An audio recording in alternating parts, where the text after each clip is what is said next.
अस्सलामु अलैकुम आज बनाओ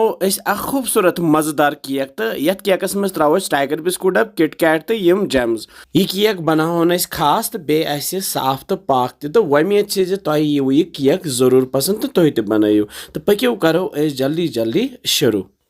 मान बाजार 20 रपेन यम टाइगर बिस्कुट तो यम खोलक बह तो त्रावक बह यथ मिक्सी जारस मज तो मिक्सी जारस मज त्रित थो बह पे ढकन तो बनाओ पाउडर बनत उन मे यह शीशु बान तो यह त्रा बह यह पाउडर अथ मज दोन खंड चमचन मे बनम पाउडर ये मिक्सी जारस मज तो यह त्रा मे अत ऊर बे त्रोस यम मैद चमच बे त्रा बह ये बेकिंग सोडा ओड चमच अड़ुक ओडी त्रोस बे त्रोस यह ओड चमच बेकिंग पाउडर बे त्रा बह ये चॉकलेट पाउडर 3 चमच अगर तुम कोकोआ पाउडर तुम हेको सह त्रित तो बे त्रा बह यम दुध चमच यह ऑप्शनल दुध चमच अम सह मजेदार गसान तो अम पे रलाव बह यह सही पे तो बे त्रोस ये बह फुटरवित ठूल ठूल तन ऑप्शनल तुम हेको ठूल बगैर तह बन बे त्रोस बह दुध ओड कप मगर ठहर तो सत रलावन सही पे बे दुध कतर त्रोस तो रलावन सही पे यह आब बनावन के गस मुट मुट बैटर गसन तैयार इत मे बनो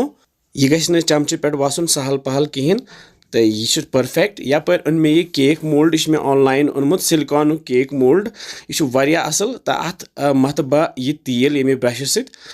रिफाइन तेल बह इस्तेमाल करान तो अमे पत त्रावन बह यह बैटर अथ मोल्डस मज यथ मन ज़बरदस्त केक बनान तो यथ दिम बह पे इत दब दब अजुक केक बनाओ माइक्रोवेव ओवनस मज तो यह थो मे प्रीहीट कर गोथी तो अमे पत थवन बह यह केक ये मज बह कर वन दरवाज बंद तो थव बह यथ वन टाइम सेट कर 170 फ़ारेनहाइटस पे करन बह यह bake 20 to 30 minute 20 to 30 minute गसित करन बह यह चेक सोन केक वन तैयार वुच ये तुझ सत करन बह चेक तो यह और होखी नान तो अमे पत कड़न बह ये मोल्ड मज नेबर वुच यह द्राव असल पे पाने यथ केकस कर मे वन मज बाग 2 हिस्से तो बे मे यह केक स्टैंड तो अथ पे बनावन अजु केक तो यपर मे ऑनलाइन अन्न विपिंग क्रीम पाउडर यह पैक यथ मन 2 विपिंग क्रीम पाउडर 50 ग्राम तो बे यथ रेनबो स्प्रिंकल कलर्ड तम फ्लेक्स डेकोरेशनस लगान तो यथ मन 2 विपिंग क्रीम पाउडर तो बान अत मज त्रा बह दुध कप ओड तो बे त्रा बह ये विपिंग क्रीम पैकेट सोरे यपर मे यह इलेक्ट्रॉनिक बीटर तो अमी सत बनाओ विपिंग क्रीम वुच यथ कुछ फ्लफी क्रीम बन वन यह कंटिन्यू बीट करें वुच यथ किस क्रीम बने तो ये कर बह यह बीटर बंद तो ये त्रा बह वन कह चॉकलेट यह कप निमुत मे चॉकलेट फ्लेक्स तो यह त्रो मे अथ मजी अम सत मज तो बे खस चॉकलेट कलर तो कर बह कंटिन्यू बीट वुच किस फोमी क्रीम बने ये त्रा बह अत चॉकलेट पाउडर तो चमच यह ऑप्शनल अम सत असल कलर तो थो वन इलेक्ट्रॉनिक बीटर बंद तो सन विपिंग क्रीम तैयार वुचो कि ज़बरदस्त विपिंग क्रीम बने अमे पत तुलो विपिंग क्रीम ये केक श्राप सत तो मथो ये सरसी केक पीसस गथ मथो अकिस पीसस सरसी फैलाओ तो फैलत तुलो ब्या पीस तो लगाओ ये गोनिकिस पीसस पे यह डबल लेयर तो पे मथोस बे विपिंग क्रीम सरसी मथोस अंदन तो पे वुचो तो सरसी मथित करो वन प्लेन ये मे श्राप सत वुचो कि ज़बरदस्त तो अमे पत गो बान खाली तो वन करहोन डेकोरेट मे किटकैट चॉकलेट निमित तो बे मे जेम्स निमित कह वन तुलो गोथ यह किटकैट चॉकलेट तो यह फुटराव अत करो 2 पीसन 4 हिस्से तो